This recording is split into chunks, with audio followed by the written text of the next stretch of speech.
अध्याय 13 प्रकृति, पुरुष तथा चेतना। अर्जुन ने कहा, हे कृष्ण, मैं प्रकृति एवं पुरुष, क्षेत्र एवं क्षेत्रज्ञ तथा ज्ञान एवं ज्ञेय के विषय में जानने का इच्छुक हूं।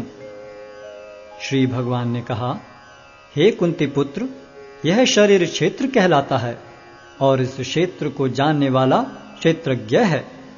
हे भरतवंशी, तुम्हें ज्ञात होना चाहिए कि मैं भी समस्त शरीरों में ज्ञाता भी हूं और इस शरीर तथा इसके ज्ञाता को जान लेना ज्ञान कहलाता है, ऐसा मेरा मत है। अब तुम मुझसे यह सब संक्षेप में सुनो कि कर्म क्षेत्र क्या है, यह किस प्रकार बना है, इसमें क्या परिवर्तन होते हैं, यह कहां से उत्पन्न होता है, इस कर्म क्षेत्र को जानने वाला कौन है और उसके क्या प्रभाव हैं। विभिन्न वैदिक ग्रंथों में विभिन्न ऋषियों ने कार्यकलापों के क्षेत्र तथा उन कार्यकलापों के ज्ञाता के ज्ञान का वर्णन किया है। इसे विशेष रूप से वेदांत सूत्र में कार्य कारण के समस्त तर्क समेत प्रस्तुत किया गया है। पंच महाभूत, अहंकार, बुद्धि, अव्यक्त, 10 इंद्रियां तथा मन, 5 इंद्रिय विषय, इच्छा, द्वेष, सुख, दुख, संघात, जीवन के लक्षण तथा धैर्य, इन सब को संक्षेप में कर्म का क्षेत्र तथा उसकी अंतःक्रियाएं कहा जाता है।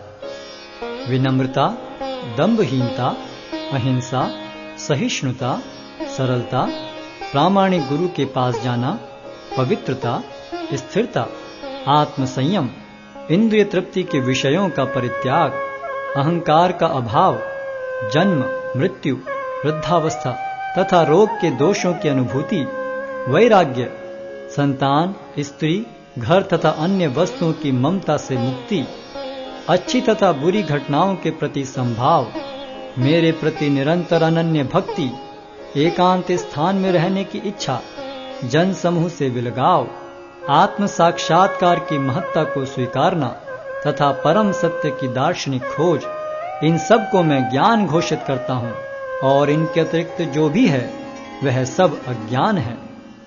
अब मैं तुम्हें ज्ञेय के विषय में बतलाऊंगा, जिसे जानकर तुम नित्य ब्रह्म का आस्वादन कर सकोगे। यह ब्रह्म या आत्मा जो अनादि है और मेरे अधीन है, इस भौतिक जगत के कार्य कारण से परे स्थित है। उनके हाथ, पांव, आंखें, सिर तथा मुंह तथा उनके कान सर्वत्र हैं। इस प्रकार परमात्मा सभी वस्तुओं में व्याप्त होकर अवस्थित है। परमात्मा समस्त इंद्रियों के मूल स्रोत हैं, फिर भी वे इंद्रियों से रहित हैं। वे समस्त जीवों के पालन करता होकर भी अनासक्त हैं। वे प्रकृति के गुणों से परे हैं, फिर भी वे भौतिक प्रकृति के समस्त गुणों के स्वामी हैं। परम सत्य जड़ तथा जंगम समस्त जीवों के बाहर तथा भीतर स्थित हैं। सूक्ष्म होने के कारण वे भौतिक इंद्रियों के द्वारा जानने या देखने से परे हैं। यद्यपि वे अत्यंत दूर रहते हैं, किंतु हम सबों के निकट भी हैं। यद्यपि परमात्मा समस्त जीवों के मध्य विभाजित प्रतीत होता है, लेकिन वह कभी भी विभाजित नहीं है। वह एक रूप में स्थित है। यद्यपि वह प्रत्येक जीव का पालन करता है, लेकिन यह समझना चाहिए कि वह सबों का संहार करता है और सबों को जन्म देता है। वे समस्त प्रकाशमान वस्तुओं के प्रकाश स्रोत हैं। वे भौतिक अंधकार से परे हैं और अगोचर हैं। वे ज्ञान हैं, ज्ञेय हैं और ज्ञान के लक्ष्य हैं। वे सबके हृदय में स्थित हैं। इस प्रकार मैंने कर्म क्षेत्र, ज्ञान तथा ज्ञेय का संक्षेप में वर्णन किया है। इसे केवल मेरे भक्त ही पूरी तरह समझ सकते हैं और इस तरह मेरे स्वभाव को प्राप्त होते हैं। प्रकृति तथा जीवों को अनादि समझना चाहिए। उनके विकार तथा गुण प्रकृति जन्य हैं। प्रकृति समस्त भौतिक कारणों तथा कार्यों की हेतु कही जाती है और जीव इस संसार में विविध सुख दुख के भोग का कारण कहा जाता है। इस प्रकार जीव प्रकृति के तीनों गुणों का भोग करता हुआ प्रकृति में ही जीवन बिताता है। यह उस प्रकृति के साथ उसकी संगति के कारण है। इस तरह उसे उत्तम तथा अधम योनियां मिलती रहती हैं।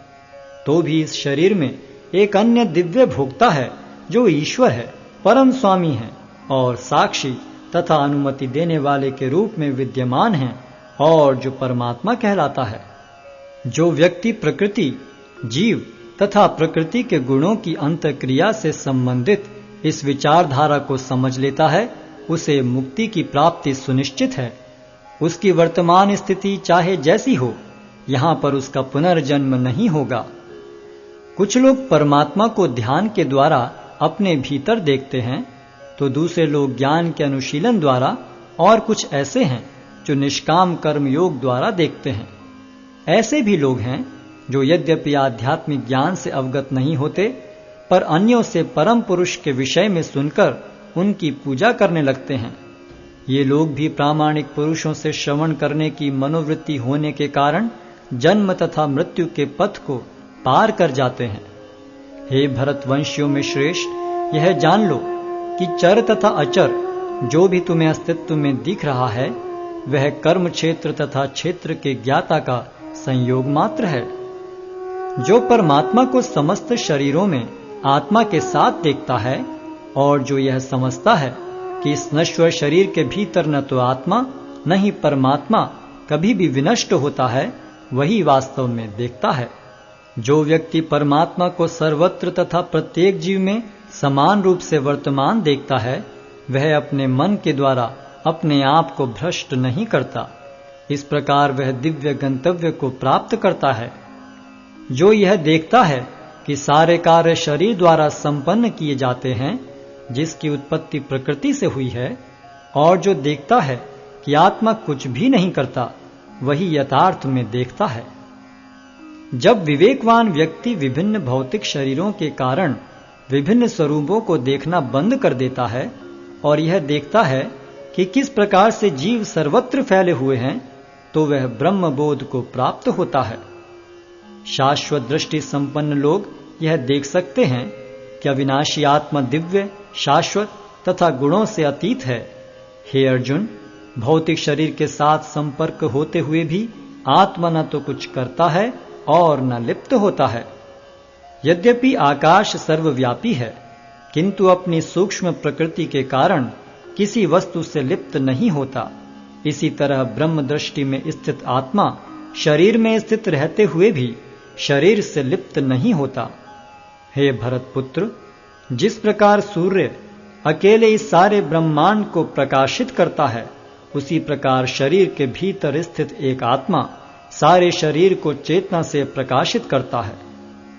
जो लोग ज्ञान के चक्षुओं से शरीर तथा शरीर के ज्ञाता के अंतर को देखते हैं और भव बंधन से मुक्ति की विधि को भी जानते हैं, उन्हें परम लक्ष्य प्राप्त होता है।